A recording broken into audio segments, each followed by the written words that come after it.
Hi, this is Megan Keene with Avid Artist Relations here in Austin, Texas for South by Southwest 2011. And I am here with Graham Reznick, who is the sound designer behind the film The Innkeepers, which is part of the Spotlight premiere section here at the festival.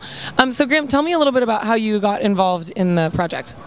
Well, Ty and I, Ty West, the director, we grew up together back in Delaware. I think we've known each other since kindergarten, and we've just been making movies together since we were, like 7 or 8 years old.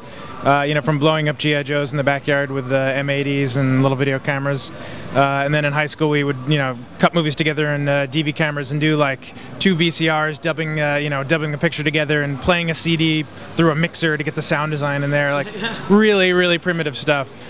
So we've been working on like 5 features together now. So we've worked together for a really long time, and it was kind of natural to come onto this project. And Ty actually wrote aspects of the script in anticipation of doing a lot of very heavy sound design.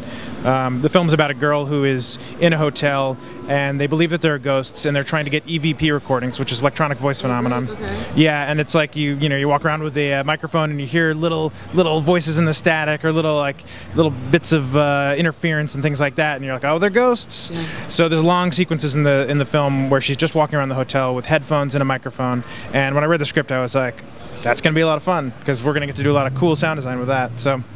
Yeah, that's really exciting for a sound designer, because a lot of times your work's just very straightforward. So how did you go about tackling it once it was in your hands?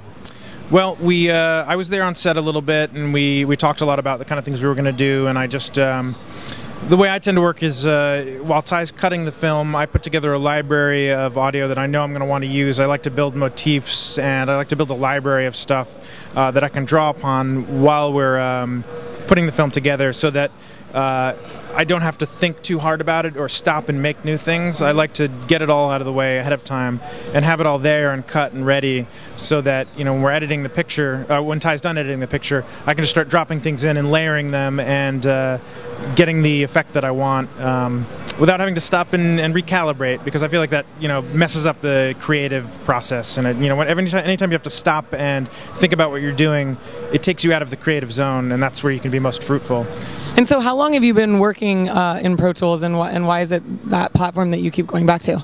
Well, I've been using Pro Tools since I first learned it at NYU when I was there for film school in '99, and we were the first class to use it at NYU. I think it just got a bunch of systems, and we knew more about computers than the teachers at that point. It was a weird changeover period. They were editing on tape, and so I fell into it kind of naturally then, and I've been using it ever since then. I bought my first system in 2003, Pro Tools LE Digio 1, and I upgraded to the Digio 3 in '07, and I keep coming back to it because it's a very easy to learn but powerful system once you kind of master the intricacies of it.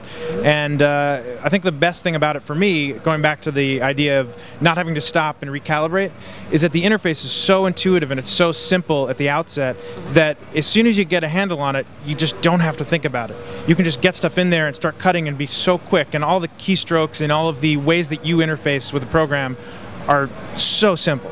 And I mean, Ty always sits there watching me, and he's like, "What are you doing?" And I'm just like hitting keys, and my fingers are flying over the place, and I'm like 10 seconds later, I've got something cut and ready for him to listen to, and it's I draw a little the volume automation in there, and it's I don't know, it's one of the best interfaces that I've ever used. An Avid media composer as well.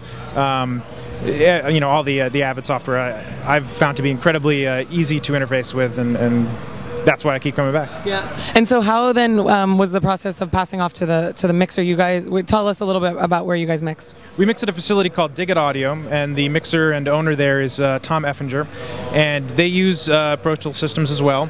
They use Pro Tools TDM or HDM, I'm not sure exactly which one they use, but it's incredibly simple to bring. I just bring my sessions over there, we import our tracks into their template, and we're pretty much ready to go. There's almost no shifting around, other than I work in a stereo environment, they work in a 5.1 environment, and then we figure it out from there. But it couldn't be simpler.